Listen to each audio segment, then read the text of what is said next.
message du pape pour cette semaine missionnaire mondiale, c'est de devenir pèlerin d'espérance en cette année jubilaire.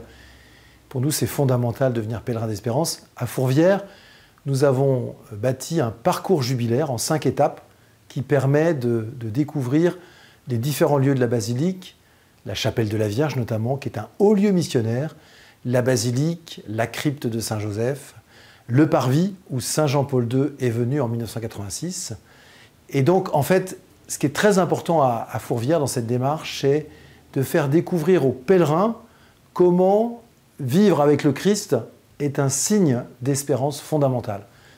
Donc cette année jubilaire, ce pèlerinage d'espérance, c'est vraiment croire que l'Évangile, aujourd'hui, en 2025, demeure le message fort, le message essentiel pour le monde d'aujourd'hui.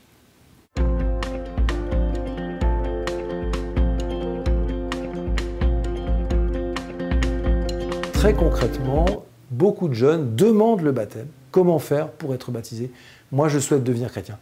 Je pense notamment à cette jeune fille de 15 ans, de tradition de famille musulmane, qui, depuis à peu près 7 mois, chemine, vient très souvent, presque tous les jours à la basilique, et qui nous demande d'avancer vers le baptême. C'est vraiment un signe plein d'espérance que de voir la soif de ces jeunes.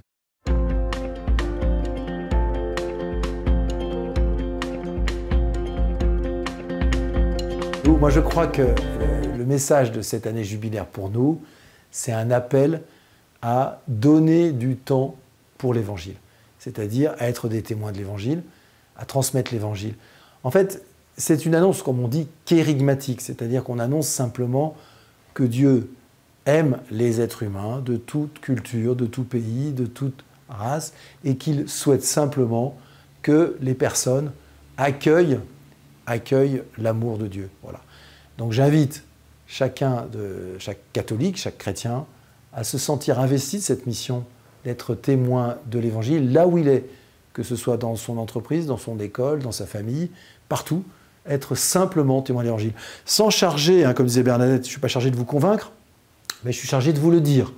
Donc il n'est pas question de prosélytisme, il est question simplement de témoignage, un témoignage d'espérance.